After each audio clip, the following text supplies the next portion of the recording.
The Politics program is brought to you, as always, by patreon.com/JURY. It is where you can support this show, and if you're giving at the $3 level, you are able to get bonus podcasts.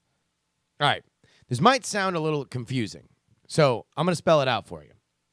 If you go to patreon.com/JURY, if you're already a patron, thank you. If you ain't, here's how you can be. You set up your account. You decide to give money to this show. I greatly appreciate anything you can give. And no matter what you give, you're going to get a RSS feed. It's just a code. It's basically like a URL. You're just going to take that and you're going to paste it into wherever you listen to podcasts. The iTunes or the Apple Podcasting app, Overcast, literally anything, okay? At that point, you will get all the bonus stuff that you are owed when you become a patron. And if that level is at $3 per episode, that means that you get extra podcasts on Monday and Friday.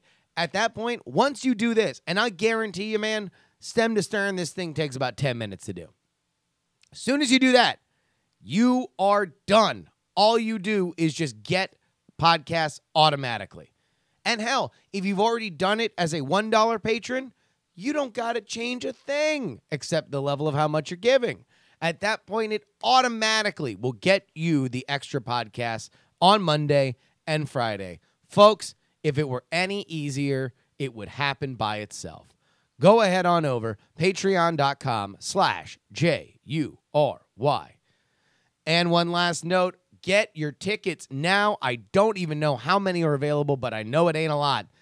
The live Politics show happening in San Francisco on March 1st, 7 p.m. at Piano Fight.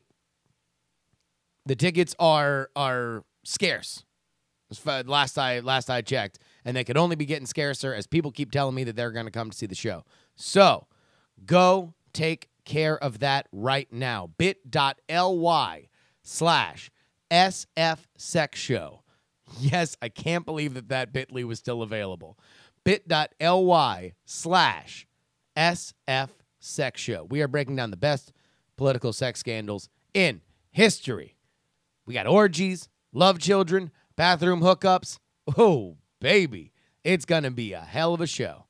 But enough of talking about how we support the show and what we got coming up. Oh, what do you say we just do the damn thing?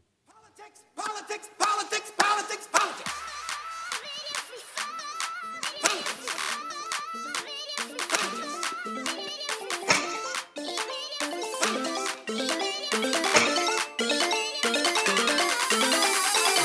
Yes. Come on, come on, come on.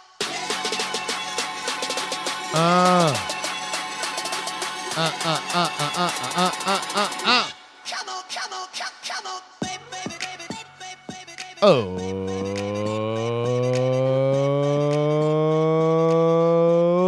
welcome to the show. It's your boy, Justin Robert Young here for another episode of the Politics program. How's everybody doing? We doing good? We doing all right? We doing fine? Are we doing bombshell good? These streams, these podcasts are bombshells. I've always kind of found that term a little weird. If only because it is equally colloquially in my life used to describe sexy ladies as it is to describe weapons of war, right? Like bombshells. It's a lot, right? That's a big. It's like there's a lot to unpack there. Does it mean how did the origin of bombshells to describe sexy ladies become a thing? That's a question that I would like to ask. I don't know. Because I would like to believe that our president tweeted this morning that the text revealed between two FBI agents that are now available are bombshells. Now, full disclosure, at the point that I'm recording this, I have not had the chance to review them. So I cannot personally tell you whether or not these texts are bombshells. But it did make me think of, like, you know, attractive women. I don't know why. I don't know why it was like these texts are bombshells. It's like I want to fuck these texts. Have you seen what these texts are wearing? Like it's Italian chef kissing his fingers. Like these texts are bombshells. Should we allow these texts to go to school dressed like this? I don't think so.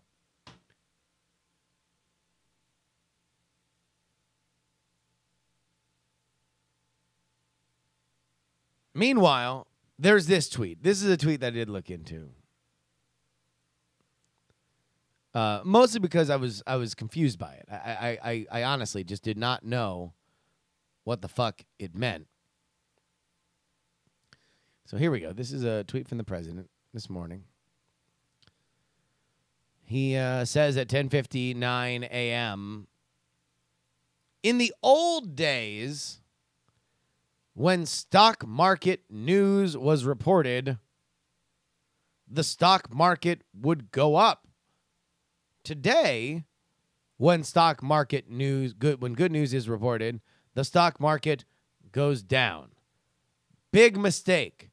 And we have so much good, parenthetical, great news about the economy.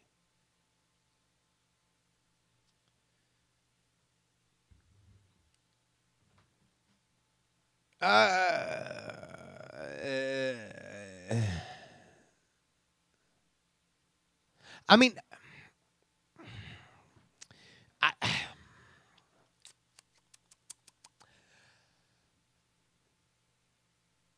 so the stock market went down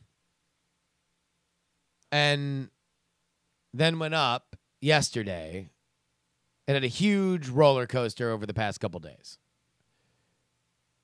Big market correction. It had been soaring for a while. So in general, there are always corrections to stuff like that. So this is almost assuredly a reference to that. But also in something that for only the audio listeners, you might not know, old days is in quotes. So I don't know whether or not he's like referring to like, is he sarcastically referring to the old days? Because in general, and this is part of the reason why some people I think were very curious that he was taking so much credit for the stock market, is that the stock market is a, you know, it's a tiger's tail, you know.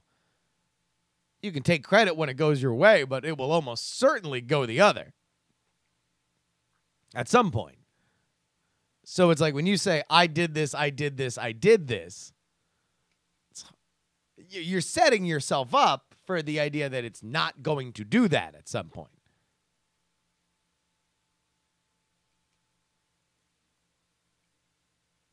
So in the old days when good news was reported, I'm fixated on this. I've been fixated on this whole morning. So in the old days when good news was reported, the stock market would go up. Today, when good news is reported, the stock market goes down. Big mistake. So, okay, I think it's starting to become clear to me now, like a magic eye. I've looked at it long enough, and now it is beginning to unfold for me. I guess he's meaning governmental good news. It doesn't sound like he's blaming the media. But also, like, is he blaming day traders? Is he blaming hedge funds? Because he's assigning blame. He is saying that there's a big mistake because we have so much good and beyond good, great news about the economy. But isn't the stock market the sign that shows the pulse of the economy?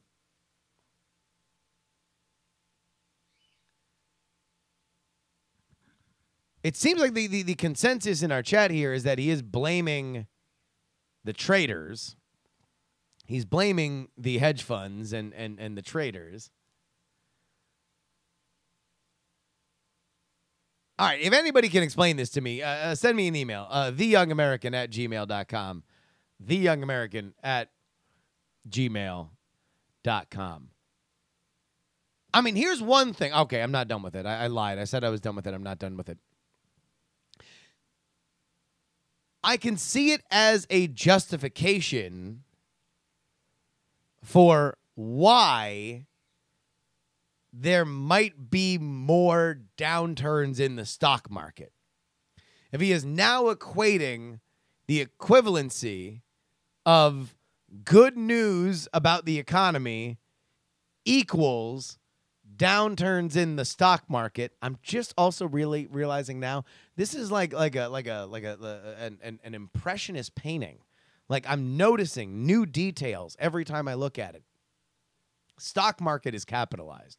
I don't think stock market is a proper noun, but who knows? So I think this might be him justifying going forward that good news about the economy, of which is there any other kind when it's old DJT, will mean that the stock market might go down. So whoever is controlling this stock market thing, some amalgam of the media, hedge fund managers, and day traders, and the frightened lemmings that run to their E-Trade account and start moving the needle whenever somebody farts in the wrong direction, is driving the stock market down when good news happens.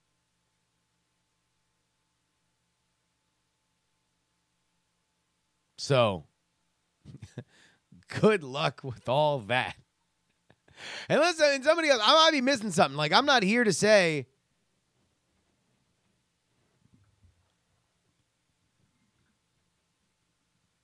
I'm not here to say that there's that I understand all this. So I am being honest when I say if you can explain what the hell's going on, please let me know.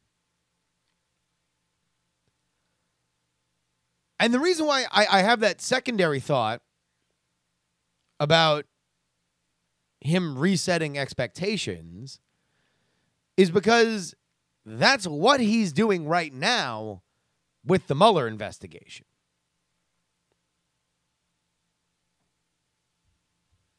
Like, that's what is happening. Right. I've told you this repeatedly, that we are in an info war. A war for your mind. That's something I just came up with by myself. And Stoic Squirrel in the chat room, man, I'm telling you, you are doing yourself no favors if you just call him an idiot. You are doing it if you hate Donald Trump and you never want him to be president again. I am begging you to not make the same mistake that Democrats made with George W. Bush. I'm just saying, all anybody did was say that George W. Bush was an idiot. He got the nation into a war. There's no way he was going to be reelected because he was a big, fat, stupid idiot and everybody knew it. And then he got reelected. And ultimately, that probably has as much to do with John Kerry. But doesn't mean that that was a successful strategy for the Democrats to just wipe the hands with any analysis of a Republican presidency by just saying he's an idiot.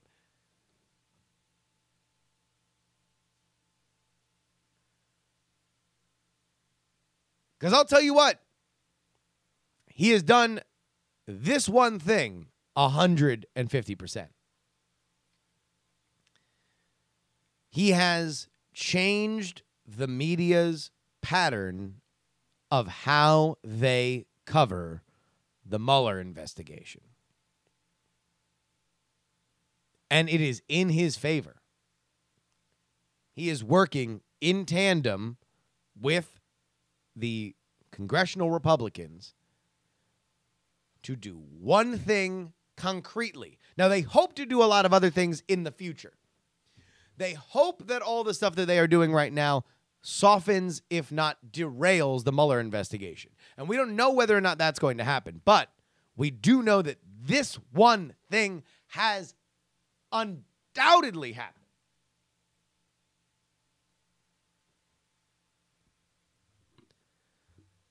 The way the media has covered this used to go one way. The fulcrum was the Mueller investigation and whatever they wanted to leak. Do we want to leak the fact that we are going after Paul Manafort? Let's do that. Do we want to leak the fact that we are trying to flip Gates? Yes, let's leak that. Let's continue to give little breadcrumbs to the media so we can see things shake out where we want to see them shake out. There was one pivot point, and it was the Mueller investigation. If you look at how this is covered now, it's not. We are talking about the memo. We are talking about the text messages. We are talking about the FBI. We are talking about Comey. We are talking about a lot of other things as opposed to just what the Mueller investigation wanted the public to hear so they can shake people loose and move forward with who they would like to prosecute.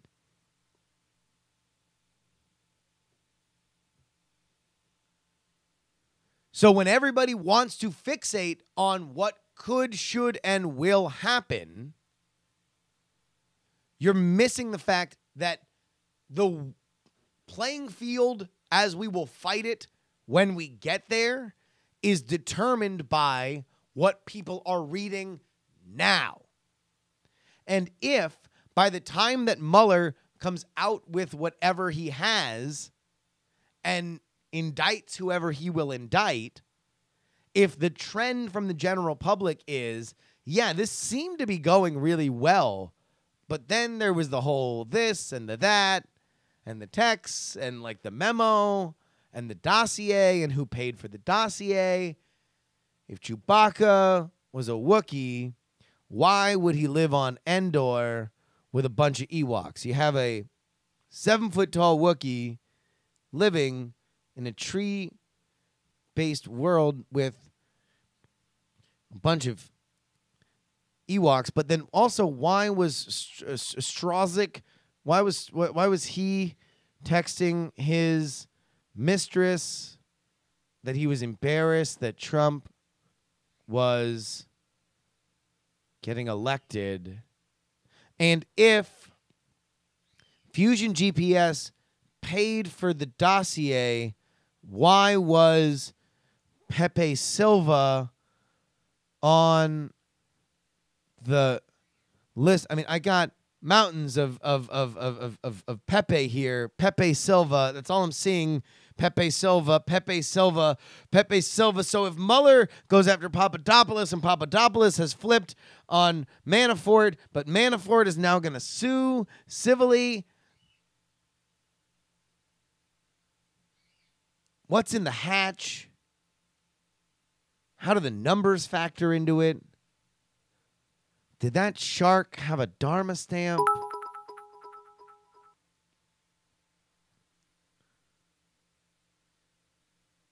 Yeah.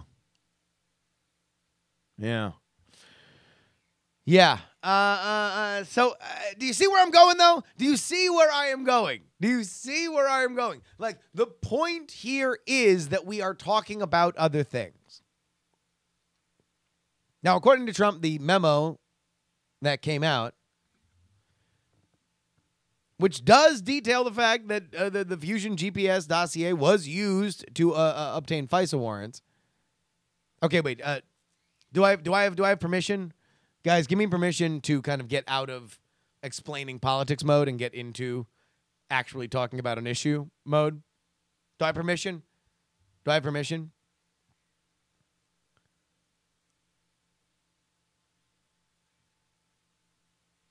Because if I have permission, here's what I would like to say. The memo and all of this should be looked at bipartisanly. there is a story in here. And the story is that FISA warrants are way too fucking easy to get, and people rubber stamp them repeatedly. If in any way we had a society, if we had a society that wanted to look at this and make our world better instead of grabbing on each other's pigtails and spitting on each other because we dare to have different opinions, then we would look at that memo and say, wow, it is easy as shit to get a FISA warrant. Like, wow, warrantless surveillance on American citizens? And all you got to do is show a Yahoo fucking report? And then it just gets rubber stamped regardless of who's in charge?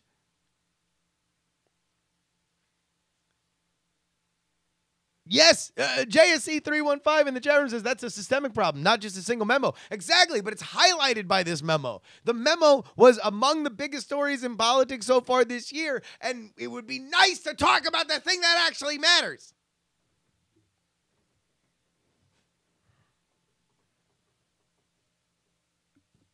Come to the Olive Garden for all you can eat soup, salad, and FISA warrants. Oh, man, back when I was in high school, I used to do soup, salad, and breadsticks at Olive Garden all the time, man. That shit used to be so cheap. It was like $4.50. And then the Olive Garden on University, right by 595 in the Fountain Shopping Center, they had to shut it down. All the high school kids were just in there. Okay, I'm going to get out of the issues and go back to talking about politics.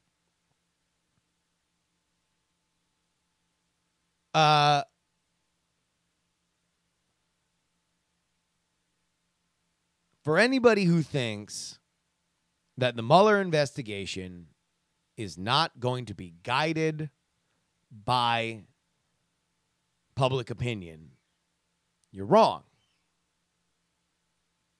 You just are. The Starr investigation was guided by public opinion. The willingness of the willingness of either party to go after whoever is indicted is guided by public opinion.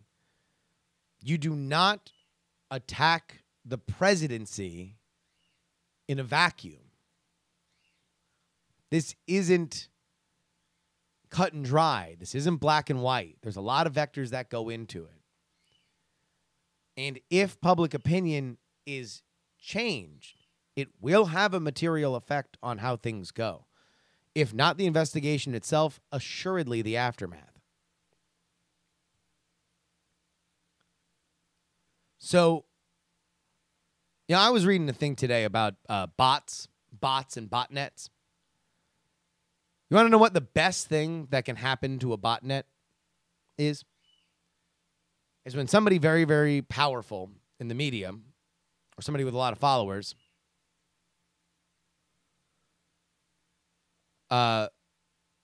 says, look at this bot.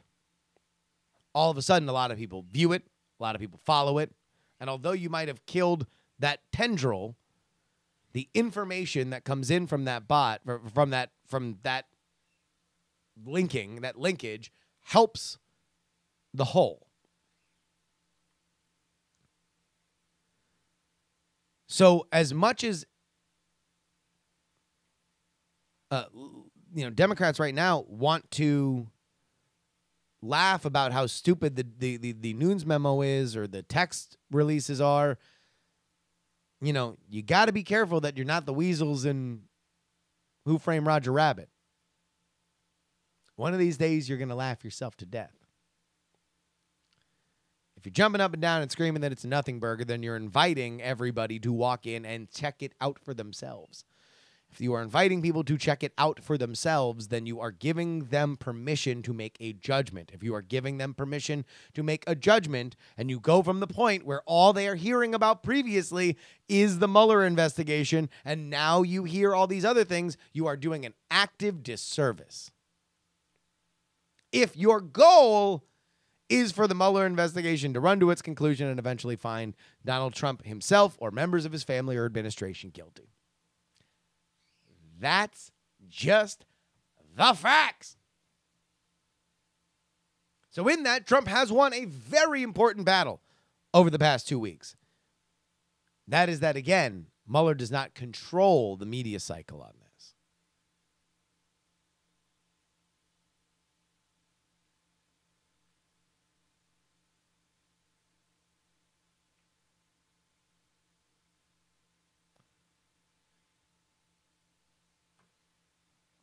All right. Let's get out of Washington for a second because I want to ask a question. What the fuck is happening in Illinois? I need to know, man. I gotta know. I gotta know. I asked this on the newsletter. By the way, if you're not a part of the newsletter, please go ahead and give it a try. tinyletter.com/politics. Again, tinyletter.com/politics. No, Jesus. tinyletter.com/Justin Robert Young. tinyletter.com/Justin Robert Young. Oh my God.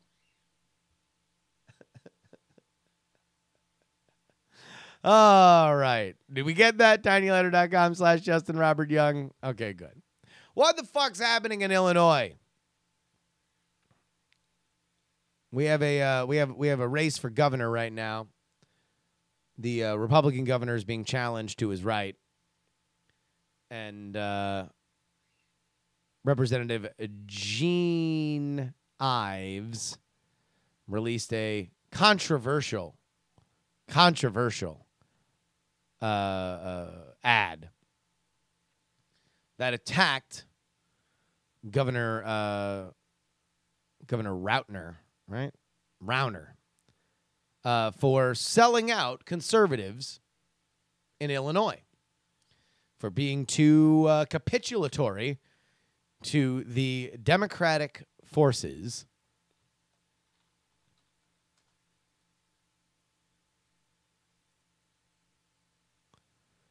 so let's go ahead and take a look here. The ad is called "Thank You for Betraying Illinois Republicans."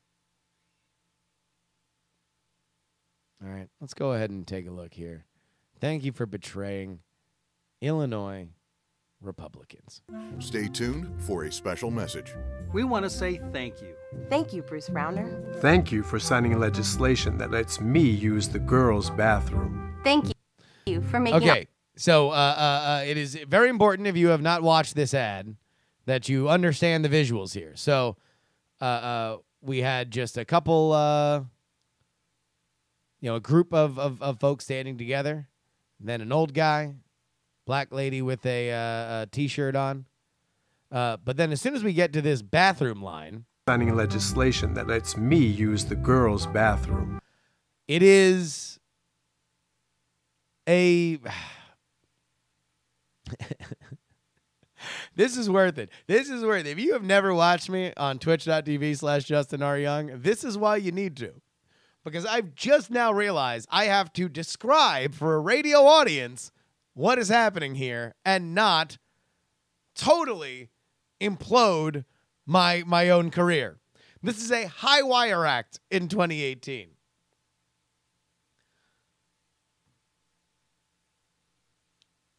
This is what I would consider to be a cartoonish representation of a transgender woman. Did I do that? Is that... I think this is there is a very deliberately low voice, and I can't see whether or not there is anything even more cartoonish in terms of there's not a beard or anything, but it is I think a cartoonishly transphobic representation of a trans woman. That's what I would say. Check in tomorrow to see if I still have a career. Thank you for making all Illinois families pay for my abortions. All right. Now, that one is a young girl wearing a pussy hat, the pink pussy hat that has become fashionable since Donald Trump's election. But I do just want to go back and just listen to the matter-of-fact nature. I wonder how many times they had to, no, more natural. All Illinois families pay for my abortions. Thank you. She even kind of shrugs her shoulders. She even is just like, for pay for my abortions.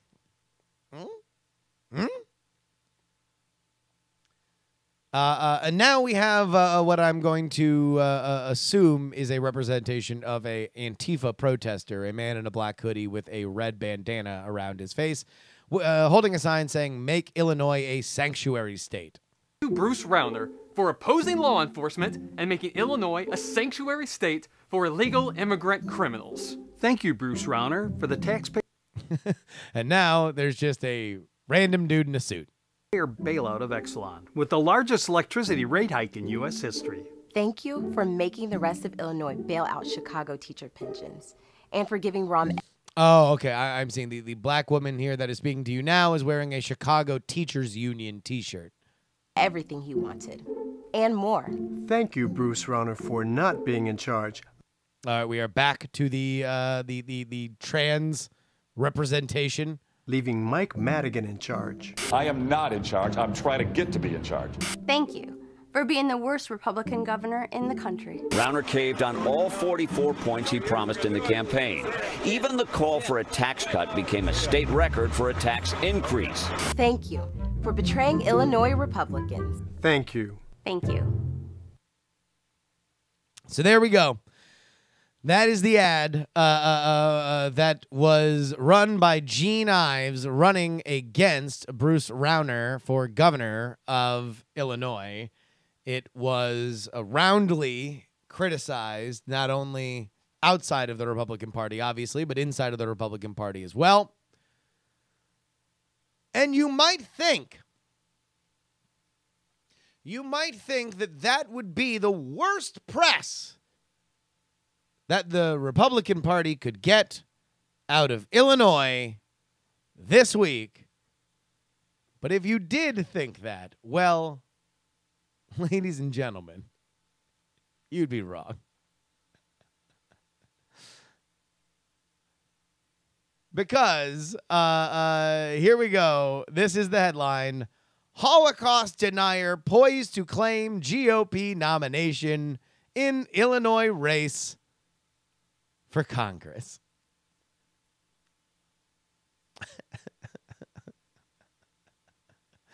Oh, man. You know you're having a bad week when it's like, oh, good. Did we get the ad out of here? Oh, okay. Cool. What's this? Oh, yeah. A what denier? All right.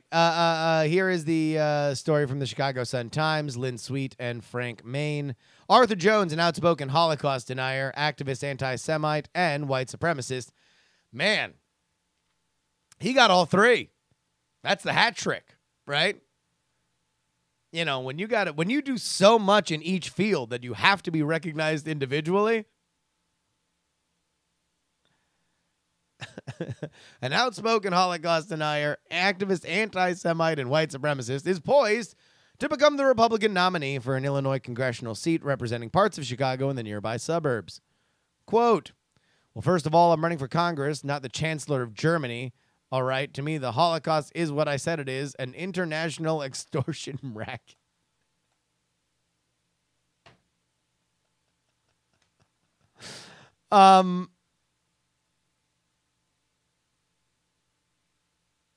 So, I mean, God knows. I mean, now all I want to know is what the question was.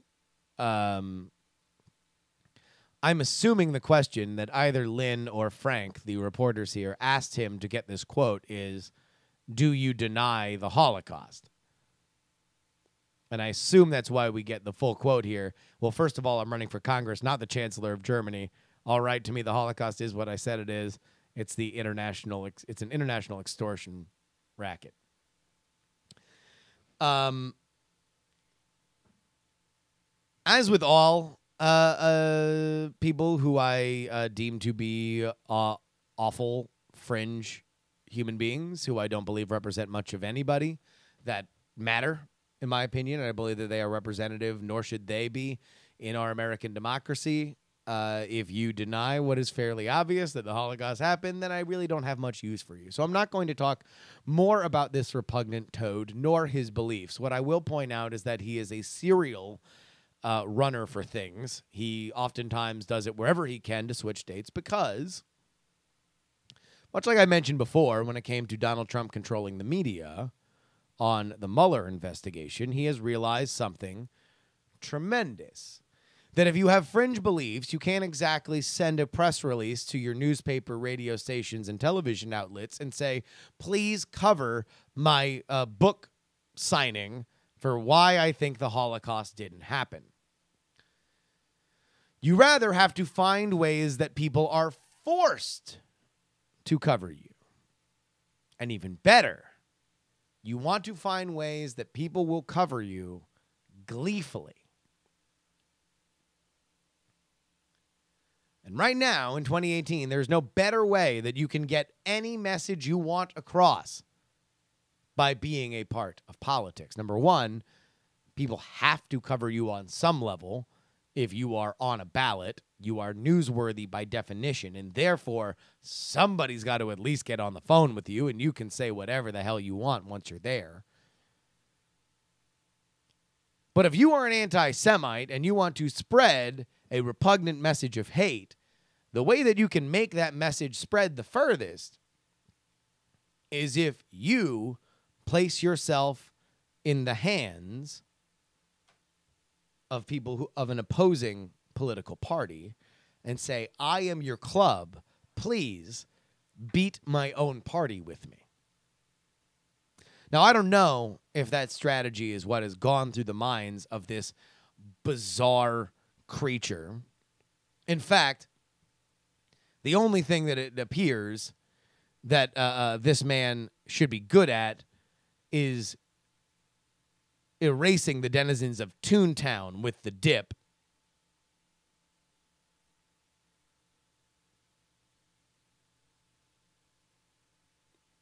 But this is the same thing that Richard Spencer does. This is the same thing that David Duke does. The most press they get,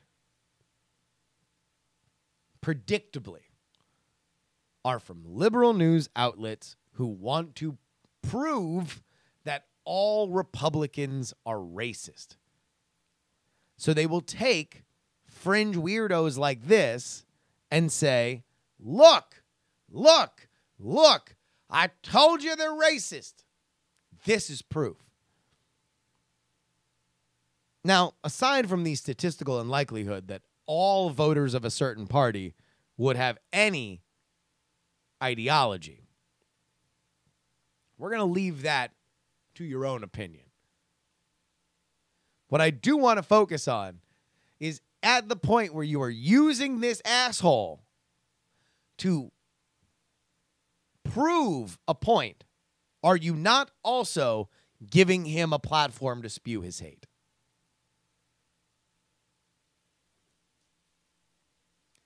Because I think I would not be talking about this asshole if it weren't for the fact that he is running, number one, and number two, that he has been used as an example, as proof that Republicans are Nazis.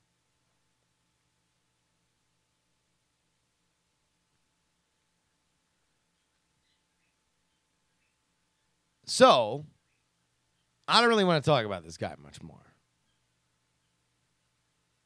Except to say that the reason why he's going to get the GOP nomination is not because the populace of that GOP district has decided that he should be. He's running unopposed because it's a very, very blue district. So Oscar the Grouch could have gotten that spot. In fact, I could have gotten that spot. That's interesting. It's an interesting thought. What if I literally just ran for office and only plugged this podcast?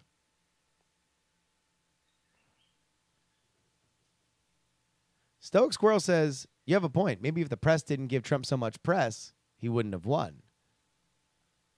Maybe if everybody wasn't so excited to jump up and down and talk about what an idiot he was, he wouldn't have connected with people as much. There is no doubt that you are right there, Stoic Squirrel. Because Trump became an avatar for a certain segment of the population because he was, A, given a tremendous broadcast platform, and 2, he was beaten up in a way that other people identified with.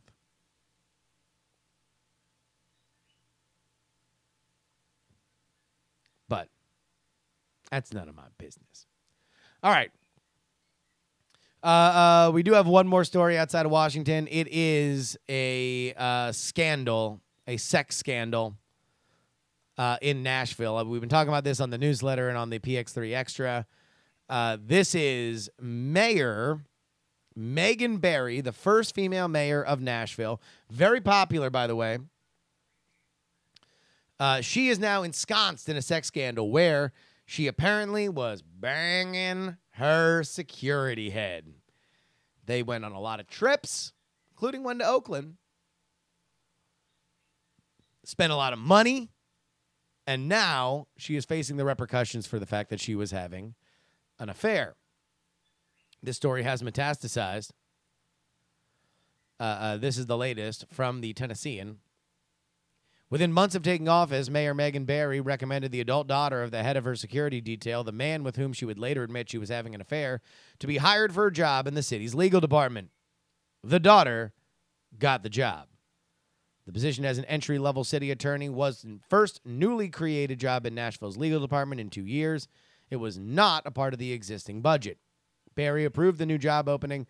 No other candidate was considered. Metro Law Department Director John Cooper said it was his decision, not the mayor's, to hire Macy Amos, who was at that time a recent graduate of Belmont University College of Law. Amos, 26, had interned with previous mayors Bill Parcell and Carl Dean. Quote, the mayor did recommend Macy during a meeting I had with her at some point, as did a number of people in the legal community. Amos was the logical choice for the job, Cooper said. She was hired in January of 2016. Of course, Barry admitted an extramarital affair with Amos's father, Sergeant Rob Forrest Jr. It is unclear whether the mayor abused her power to weigh in on the hiring decision. This is a story by Anita Wadhani of the USA Today Network in Tennessee. Man, this is one of those things where it's got to get reported. It's definitely got to get talked about.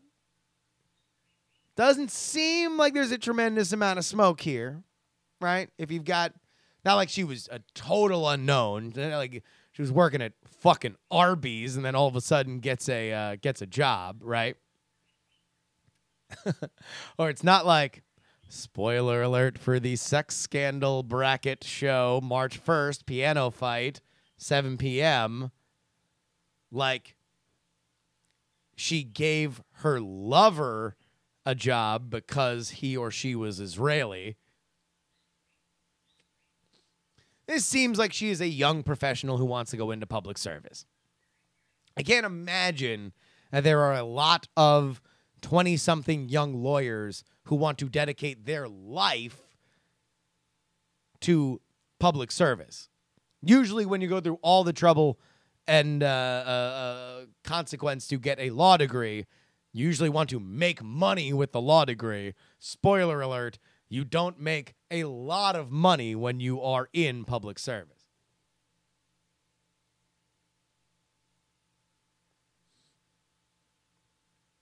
But at the same time, when you get caught with your hand in the cookie jar, whoo boy, doesn't everything all of a sudden become newsworthy? You know, that's the kind of shit you would normally hear in a country song. The kind of country song that I would hear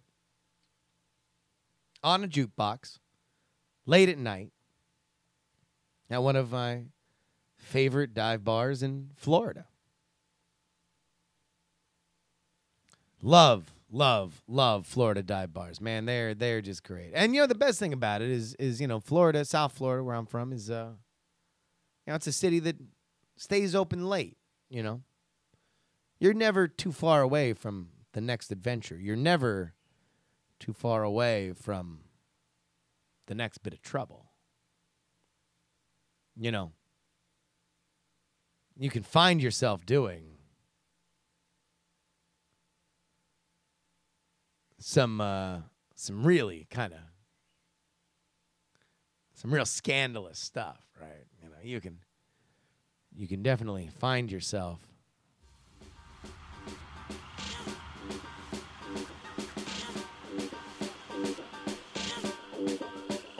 making some decisions that you might regret.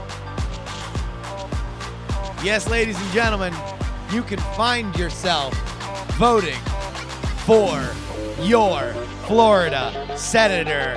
Folks, this is a... Get on the floor if you got that booty.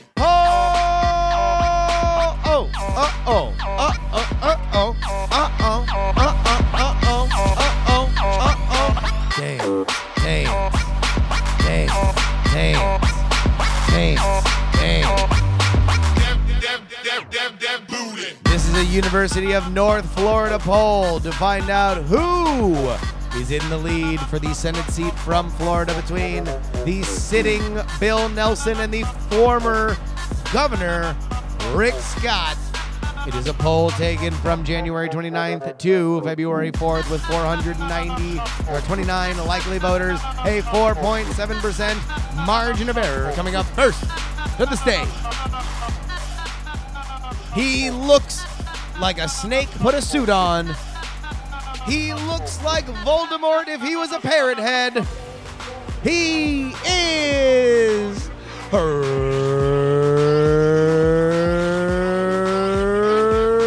Rick Scott.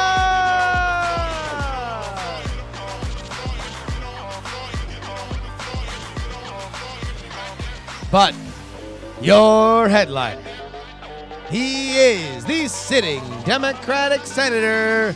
He is with 48%, Bill Nelson.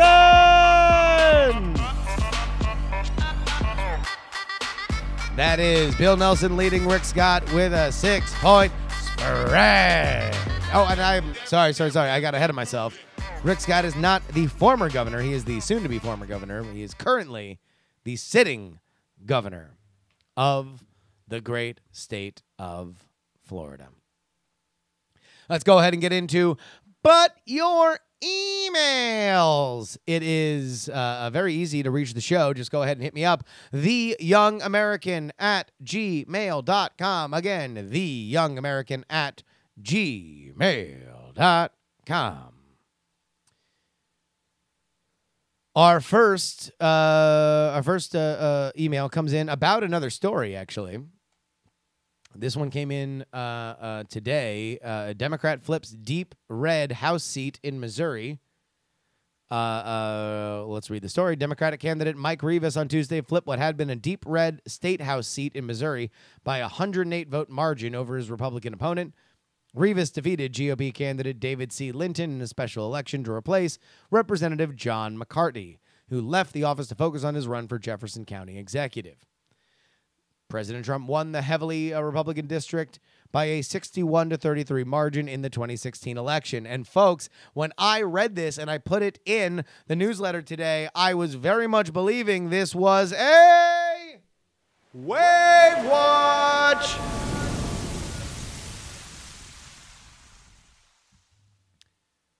And so I wrote it in the newsletter as that. But I get this email about the newsletter from Jamie. Jamie said, I read an article in your newsletter about the Wave Watch in Missouri. The district the candidate won was a county by St. Louis. Now, historically in Missouri, St. Louis and Kansas City are always way more liberal and democratic than the rest of the state. If he were running in any other section of the state, it would have been red, not blue. It might be a Wave Watch, but unfortunately in Missouri, it might just be a fluke. This is a very important lesson, ladies and gentlemen. The more granular we get, the more local we get, the less I know. And what's the difference between me and the national media? I got the balls to say it, and they don't. So thank you very much to Jamie. If I ever write about something or say something that you, as a person with facts on the ground, believe is not true, or believe that I am getting only a portion of the story, or I am mischaracterizing it, please write in and tell me. I am not here to be right. I am here to talk bullshit. I can do that no matter what. But I always encourage people to write in specifically about local stuff that I might be getting wrong. It is still an 18-point shift in a district that Trump won with 61%. That is true. Listen, it is still quite possibly the sign that the Republican majority in Congress might and quietly get swallowed by a wave. So, there's that. I just like more information as opposed to less. For whatever reason, I forgot to ask. I forgot why I asked, rather, if you have ever eaten at a strip club. We got a bunch of emails on this. Crash wrote, I'm not sure if it counts, but the club in question didn't serve food. I ate at a strip club several times a week when I was in college. Granted, I was a DJ at the club for 3 years and frequently ate lunch after settling in for the day. It was usually Hardee's because it was right next door. DeLance writes, if you ever make it to Portland, the steaks at the Acropolis are great, or so I've heard. And Dirkmaster wrote, many times I've eaten at a strip club, but not in a long time. 61-year-old men at a strip club is unseemly. My good days are behind me, usually jabbing me with a stick. Dirkmaster, you just need to move to Florida. 61-year-old men at the strip club are not unseemly. Many might say it's their natural habitat. Ken wrote, I do not like Donald Trump. I try not to hate anyone, and with him, I have to try harder than most. That's not really relevant because he was elected president anyway. However, I say that so you know when I complain about the media's reaction to the Nunes memo, your listeners might not write me off as a closed-minded, alt-right, Trump-loving Nazi. There's a compilation of television news sources shrugging off the memo with the phrase, nothing burger. The fact that grown adults claiming to be professionals would use the phrase, nothing burger, is infuriating enough. But don't shrug the whole thing off because it came from an orange clown you don't like. For me, the silver lining to the Trump presidency was that it disproved my long-held belief that you needed to be born in a secret society reptile to be president. The memo, however, implies that if by some fluke, against all odds, a non-reptiloid becomes a democratically elected president, then the paid-for by American taxes reptile machine will come after you and anyone connected to you and try to take it all away. Doesn't that sound like something that should be looked in regardless of how you feel about the messenger? If some shady-ass clown handed me a note saying my wife runs an illegal cockfighting ring while I'm at work, you'd bet your ass I'd probably look into it.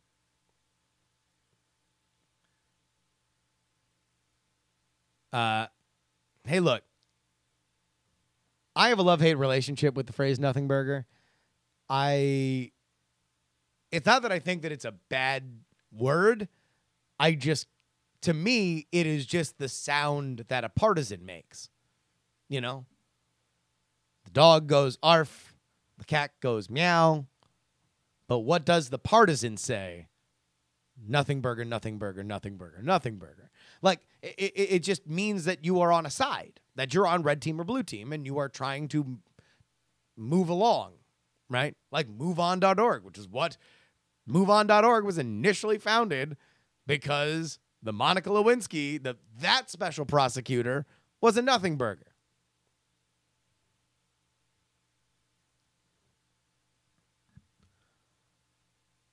Michael writes, I watched your PX3 last night and I enjoyed it a lot. I visited the Bit.ly site you spoke about for the live show, and I wish I could attend. I hope you do a video recording of the show. I will.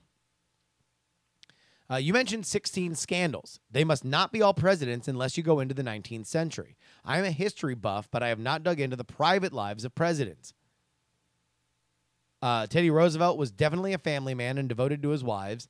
Taft was a fat hog. Woodrow Wilson did like the ladies, but was pretty orthodox. He did not waste much time getting a second wife after the first wife died.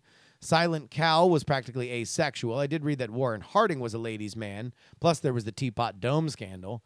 Hoover was pretty bland. FDR had a female companion for most of his political life. He and Eleanor were estranged for most of the second half of his life. I do not know if the polio affected his sex life. Saw no mention of it. Eisenhower had a lady officer as a driver during the war. They were very friendly. Nixon was a politician, period. Kennedy was a playboy writ large. Ford, Reagan, and Bush were straight-laced, period. Carter might have had lust in his loins, but in his heart, he was a Christian. Clinton was more of a disgrace than Kennedy. The Oval Office is not a bedroom. I'm pretty much of the live and let live attitude. What consenting adults do in the bedroom is their business, and I support LGBT rights. However, I'm interested in your bracket playoff and hearing and listening to your show from San Francisco. I can confirm that they are not all presidents, although many are wrapped around it. There are a lot of governors. There's a lot of campaigns for presidents involved. Not all of them are specifically there, but I will say that one of the folks that was mentioned in there has a sex scandal that I had never heard of that I predict will become, amongst the PX3 crowd, something you will tell your friends about for the rest of your life. I have no idea how this scandal is not talked about more often. It is hot, it is sexy, and it directly involves a beloved president. And you will find out about it if you come to the Sex Scandal Bracket Show live March 1st, bit.ly/sfsexshow, or you take part in our bracket, which we are going to be making available, and we will be voting on as an internet family as soon as that show is over. So the live show is basically just us unveiling the brackets and kind of doing a live version of it, but then we will make it available to everybody after that. It is going to be awesome. IMO. But until then, Politics, politics, politics, politics, politics. folks, if you want to email me, you can go ahead and do it. theyoungamerican@gmail.com. Music has been provided by Valesco and Trop Killers. You can follow me at Justin R. Young everywhere. Snapchat, Twitter, Instagram. Download archived episodes of this show at bonerwars.com. If you want to support the show, patreon.com/JURY. If you want to get the free newsletter, tinyletter.com/Justin Robert Young. If you want to be on our Discord, bit.ly/jury discord. And remember everything. Oh, if you want to give us money on Twitch, you get free money if you have Amazon Prime. Why not spend it on me, baby? Just go ahead at twitch.tv/Justin R. Young. Click subscribe and they'll walk you through everything. Folks, some shows talk about politics. Others talk about politics. Man, I listened to one the other day that talked about politics. But this right here, this right now, is the only show. The only show that talks about all three. I will see you guys next week. Don't you ever, don't you ever, don't you ever.